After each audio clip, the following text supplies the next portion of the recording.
Alright guys, so second video, raising chickens, chickies. That's what I do when I walk up to the chicken pen, and they'll all come running up to the pen.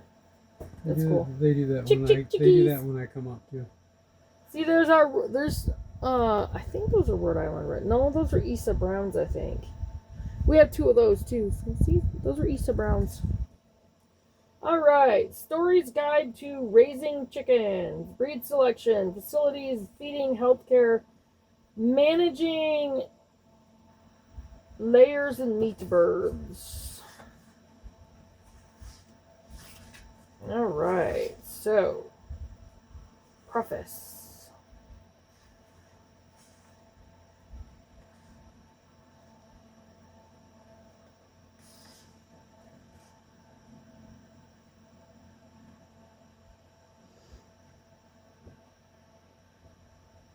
Oh, gosh.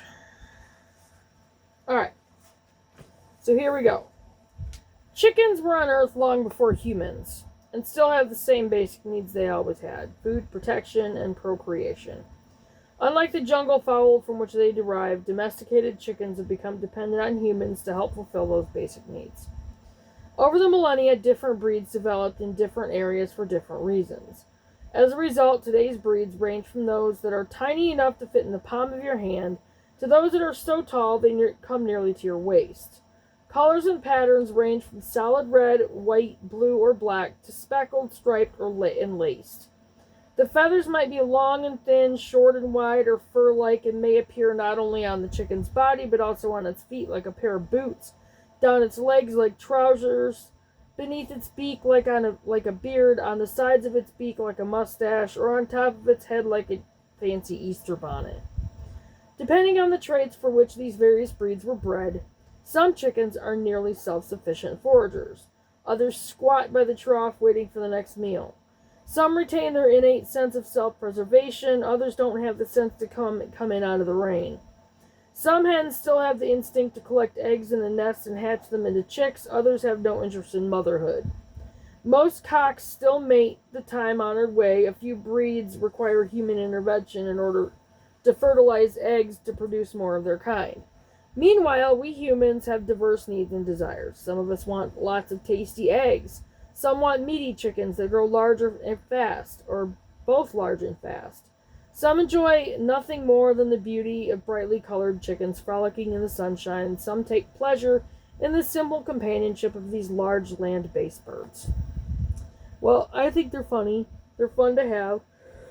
We love the eggs, which we haven't started getting yet, but Aaron and I are going to finish the chicken coop, so. And they are cute. And they grow into beautiful birds. So, our various lifestyles enter into the equation of our relationship with chickens. Some of us live on farms with plenty of land for our chickens to freely roam and few neighbors for them to bother. Others live in crowded communities where chickens must be more closely tended to avoid offending neighbors or becoming a meal for the neighbor pet. All of this diversity among chickens and humans gives rise to an incredible diversity in our purposes for keeping chickens. How many we keep, the breeds we choose, and the methods by which we shelter and maintain them. For this reason, no one can tell you the one right way to raise chickens or offer you an established blueprint for keeping your own flock. The best anyone can do is explain the needs of fowl, offer possibilities for fulfilling those needs, and let you pick and choose the options that best fit your particular situation, like our coop. We had to literally Frankenstein it together pretty much. That's why I nicknamed it Frankencoop. That is the goal of this book. May your chicken keeping decisions result in happy, healthy birds that fulfill their purpose in your life and bring you abundant joy. Okay, that was the preface. And there's the picture. I can get the picture in there, like cutting the bird's head off. There we go. Alright, 1. Choosing a breed.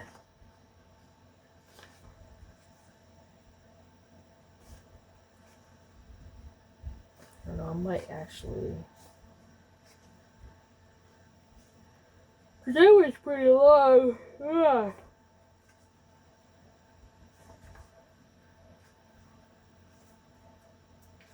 I might just make this an introduction to chicken keeping, because this is a lot that I'm going to have to figure out how I'm going to break down.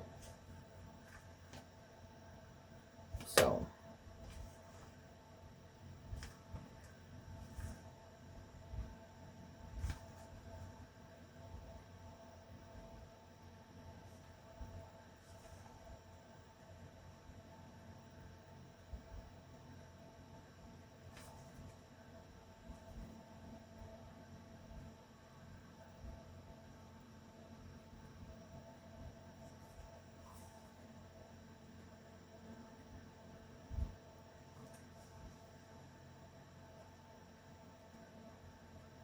yeah, I think I'm going to wait, you guys. I'm going to split this up because this is a lot. These are really long, so.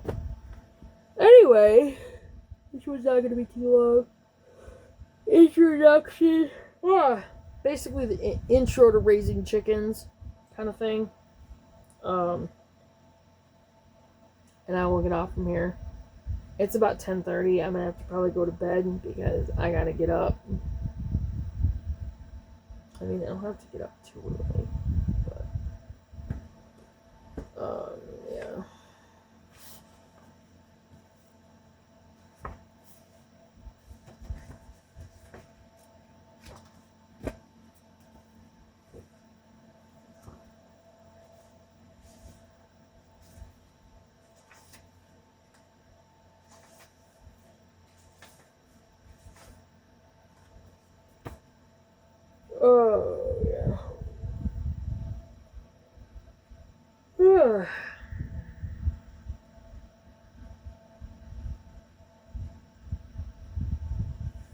I guess we could look through, like, some of the... This book is just... It's got so much in it. Like, choosing a breed...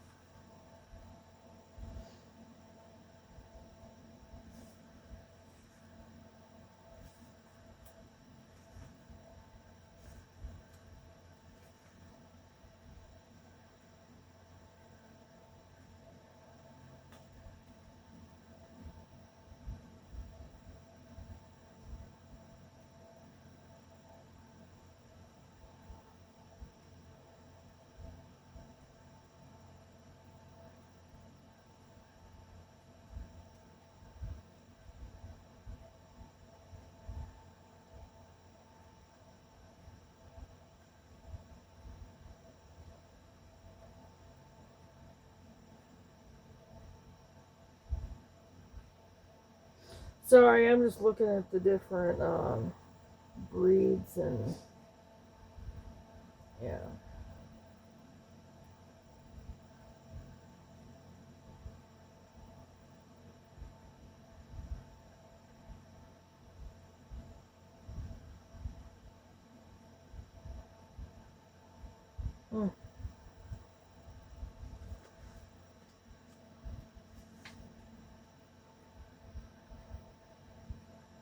Okay, so that's what the Morans look like.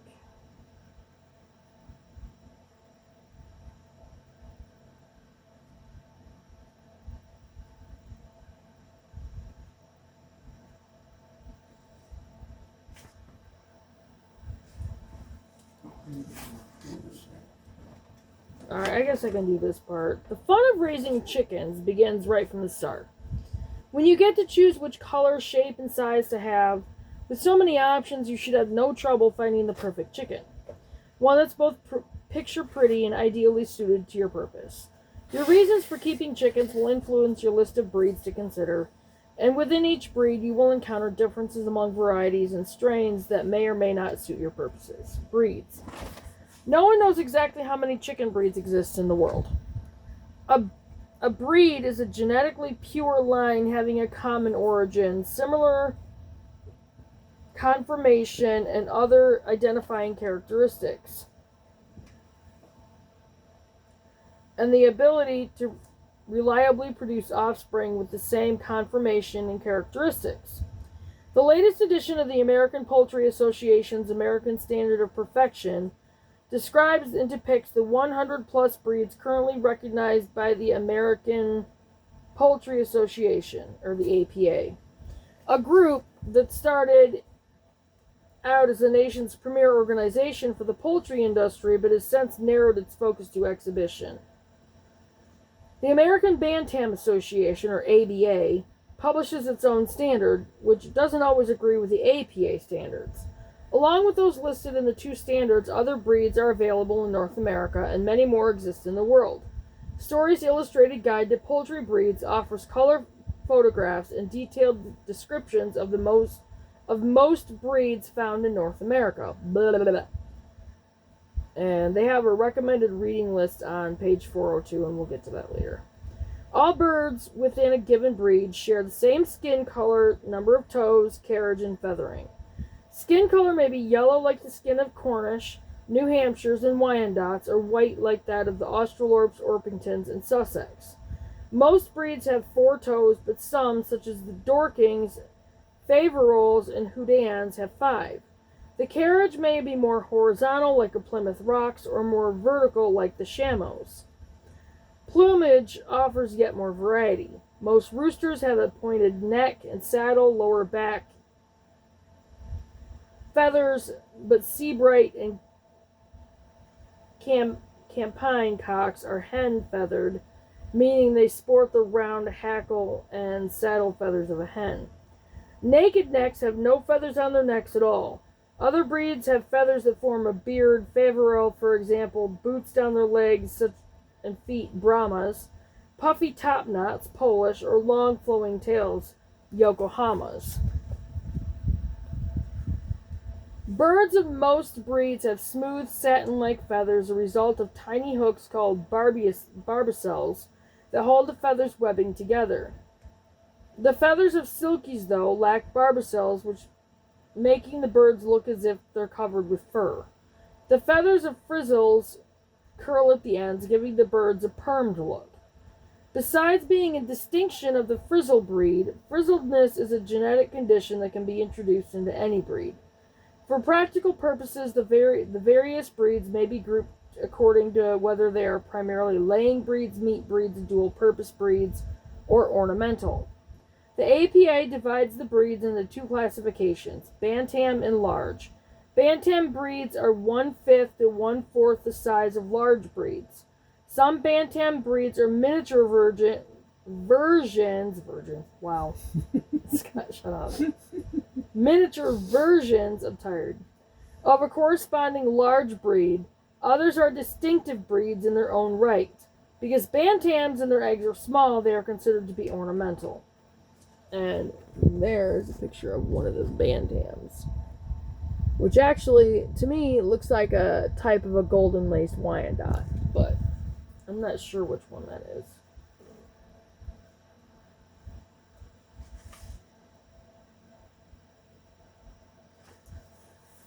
Some of the large breed groups, Asiatic, APA, part of the American Poultry, Brahma, Cochin, and Langshan.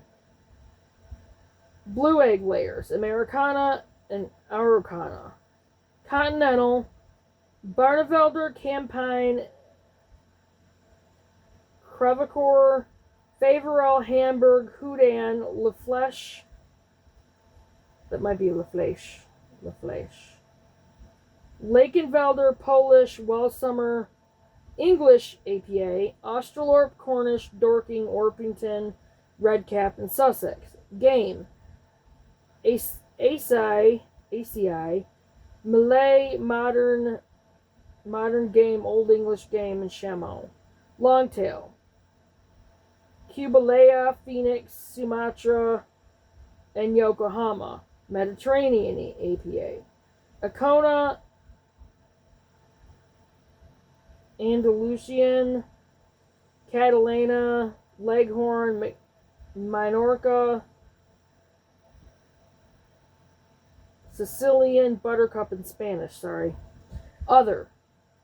Appenzeller, Fayumi, Frizzle, Krakencoat, or Krakencott, Moran, Naked Neck, Norwegian, Gerhan, Paned Desenka, and Sultan. So, yeah.